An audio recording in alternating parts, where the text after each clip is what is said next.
नमस्कार साथियों, मैं मनीष आप सबका अपने YouTube चैनल पर हार्दिक स्वागत करता हूं। साथियों, आज की वीडियो में हम लोग टेंस के बारे में पढ़ेंगे। टेंस में हम इसके पहले वीडियो में पास्ट कंटिन्यूअस टेंस के बारे में पढ़ रहे थे। तो पास्ट कंटिन्यूअस टेंस का हम लोगों ने अभी तक अफर्मेटिव सेंटेंस और निगेटिव सेंटेंस को पढ़ लिया है। आज की इस वीडियो के माध्यम से हम लोग यह जानेंगे कि पास्ट कंटिन्यूअस टेंस के जो इंट्रोगेटिव सेंटेंस होते हैं उसे कैसे इंग्लिश में बनाते हैं। तो बहुत ज़्यादा देर न करते हुए आइए वीडियो की शुरुआत करते हैं। तो आज का हमारा टॉपिक रहेगा पास्ट कंटिन्यूअस टेंस का। पास्ट कंटिन्यूअस टेंस, इसकी पहचान आप जानते हैं, वाक्यों के अंत में रहा था, रही थी, रहे थे, यह आता है। ठीक है, तो पास्ट कंटिन्यूअस टेंस का आज जो हम लोग अगला सेंटेंस पढ़ेंगे वो तीसरा सेंटेंस है। वो क्या है? Interrogative sentence. इंट्रोगेटिव सेंटेंस, इसके दो पार्ट होते हैं। तो आज इसी वीडियो में हम लोग दोनों पार्ट पढ़ेंगे, लेकिन पहले हम लोग पहला पार्ट पढ़ते हैं। तो इसके लिए क्या चाहिए? एक हमें फार्मूला चाहिए। ठीक है, तो फार्मूला हम लोग जान लेते, उसके बाद एग्जाम्पल के माध्यम से इसे समझने की कोशिश करते हैं। तो फार्मूला क्या बनेगा? इसकी जो हेल्पिंग वर्ब होती है, हेल्पिंग वर्ब क्या होती है? वाज या वर। तो हेल्पिंग वर्ब हो जाएगी वाज वर। इसके बाद सब्जेक्ट लिखेंगे, अगर निगेटिव है तो नॉट लगा दीजिए, और इसके बाद मेन वर्ब की फर्स्ट फॉर्म में क्या लगाना है? आईएनजी लगाना है। आप इसे दूसरी भाषा में क्या बोल सकते हैं? मेन वर्ब की चौथी फॉर्म। ठीक है, इसके बाद क्या हो जाएगा? ऑब्जेक्ट, देन कॉम्प्लीमेंट या फिर अदर, और लास्ट में क्या लगाएंगे? क्वेश्चन मार्क लगाना नहीं भूलेंगे। ठीक है, ये रहा फार्मूला जिसके माध्यम से हम लोग एग्जाम्पल सॉल्व करेंगे। तो सबसे पहले हमें देखना पड़ेगा कि सब्जेक्ट एक वचन है या आई है। अगर आई और एक वचन सब्जेक्ट होगा तो हेल्पिंग वर्ब क्या लगाएंगे? हम लोग वाज का प्रयोग करेंगे। ठीक है, तो एक एग्जाम्पल के माध्यम से समझते हैं। जैसे क्या राधा खाना नहीं पका रही थी, पका रही थी, और क्वेश्चन मार्क लगाना नहीं भूलेंगे। ठीक है, तो सवाल है क्या राधा खाना नहीं पका रही थी। तो क्या से शुरुआत हो गई कि इंट्रोगेटिव सेंटेंस है, क्योंकि वहाँ पे प्रश्नवाचक चिन्ह लगा हुआ है। तो अब हमें देखना है कि क्या के बाद जो लिखा हुआ है वो सब्जेक्ट सिंगुलर नंबर का है या प्लूरल नंबर का है। अगर सब्जेक्ट सिंगुलर नंबर का है तो उसी के अनुसार हमें यहाँ से क्या लिखना है? वाज या वर लगाना है। तो हमने देखा कि क्या के बाद कौन है? राधा है, और राधा क्या है? सिंगुलर नंबर है। तो सिंगुलर नंबर के साथ क्या लगाना चाहिए? वाज लगाना चाहिए। तो हमने क्या लिख दिया? वाज लिख दिया। अब हमें क्या चाहिए? इसके बाद सब्जेक्ट चाहिए। सब्जेक्ट में कौन है? राधा है। तो क्या लिखेंगे यहाँ? राधा। ठीक है, इसके बाद देखना है निगेटिव है क्या। हाँ, अगर है तो क्या लगा दें? नॉट लगा देते हैं। इसके बाद मेन काम क्या है? मेन काम है यहाँ पे पकाने का, और पकाने की इंग्लिश होती है कुक। क्या होती है? कुक। और कुक में क्या लगाएंगे? आईएनजी। तो क्या बन जाएगा? कुकिंग। और क्या पका रही है? Cooking the food. Cooking the food, और लास्ट में क्वेश्चन मार्क लगा देंगे। देखिए ये कैसे बन गया। सबसे पहले हमने लगाया वाज। वाज क्यों लगाया आप समझ गए होंगे, सिंगुलर नंबर के साथ वाज का प्रयोग करते हैं। तो was Radha not cooking the food, क्या राधा खाना नहीं पका रही थी। ये रहा एग्जाम्पल। एक एग्जाम्पल हम लोग बहुवचन का देखते हैं ताकि आपको पूरी तरह से ये क्या हो जाए? क्लियर हो जाए। जैसे क्या वे इस कमरे में सो रहे थे, क्वेश्चन मार्क लगा दिया।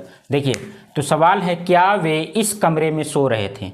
आप समझ गए होंगे कि हमें क्या मिल गया, यानी इंट्रोगेटिव सेंटेंस है, और क्या के तुरंत बाद जो सब्जेक्ट होगा उसे देखना पड़ेगा, उसी के अनुसार हेल्पिंग वर्ब लगानी है। तो क्या के तुरंत बाद मिल गया वे की इंग्लिश होती है दे, या क्या है? प्लूरल नंबर है। तो हमें क्या चाहिए? हेल्पिंग वर्ब में वर चाहिए। क्या चाहिए?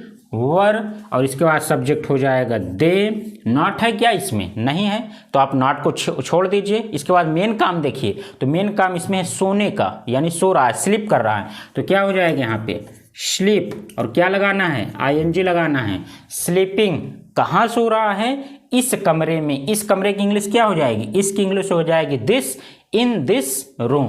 क्या हो जाएगी? इन दिस रूम, इस कमरे में और लास्ट में क्वेश्चन मार्क लगा दिया। देखिए सबसे पहले हमने क्या किया, वर लगाया। वर क्यों लगाया, क्योंकि सब्जेक्ट हमारा जो है वो बहुवचन है और बहुवचन सब्जेक्ट होगा तो क्या लगाएंगे, वर का प्रयोग करेंगे। तो हो जाएगा वर दे स्लीपिंग इन दिस रूम, क्या वे इस कमरे में सो रहे थे।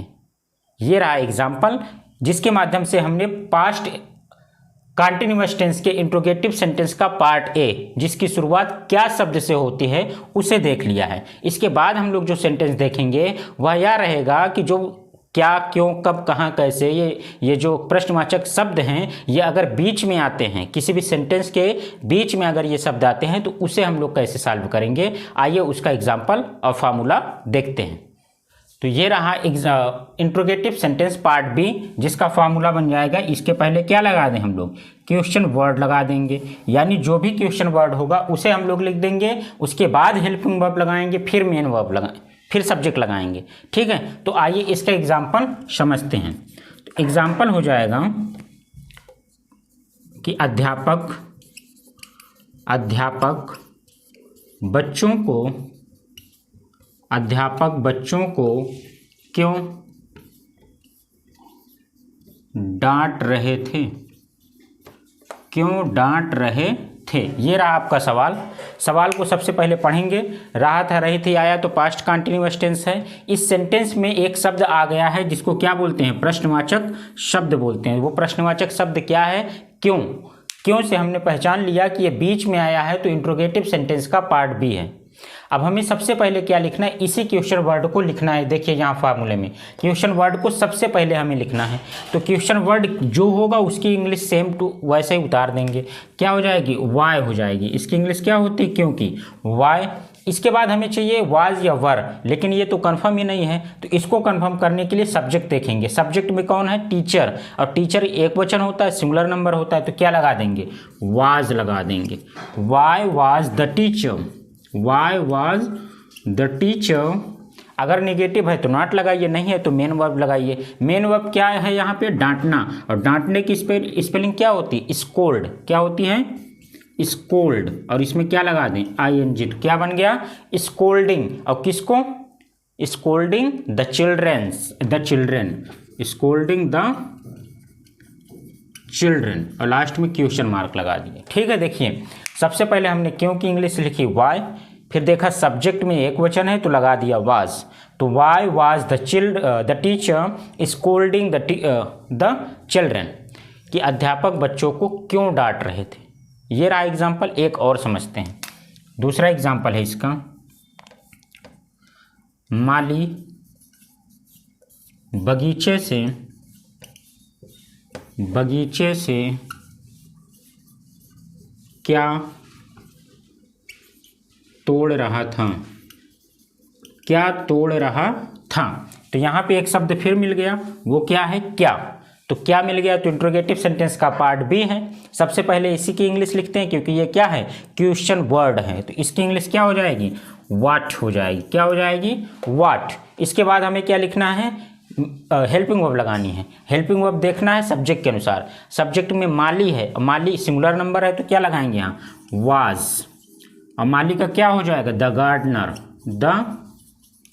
गार्डनर।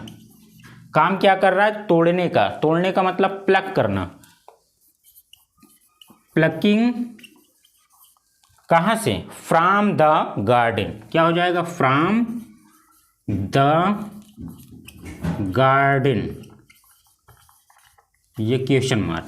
ठीक है, देखिए what was the gardener plucking from the garden, यानी माली बगीचे से क्या तोड़ रहा था। ये रहा पास्ट कंटिन्यूअस टेंस का इंट्रोगेटिव सेंटेंस का दोनों पार्ट। इसके पहले हम लोगों ने पास्ट कंटिन्यूअस टेंस के दो सेंटेंस को, अफर्मेटिव और निगेटिव सेंटेंस को पढ़ा था। आज हमने इंट्रोगेटिव सेंटेंस को भी पढ़ लिया है, यानी पास्ट कंटिन्यूअस टेंस आज से पूरी तरह से समाप्त हो चुका है। अगर आपने पुरानी वीडियो नहीं देखा है तो आप चैनल को सब्सक्राइब कीजिए, उसके बाद आप जाकर के प्लेलिस्ट से देख सकते हैं। साथियों, अगर आपको हमारी वीडियो अच्छी लगती है तो आप कमेंट कीजिए और अपने दोस्तों तक इसे शेयर करिए और अधिक से अधिक लाइक कीजिए।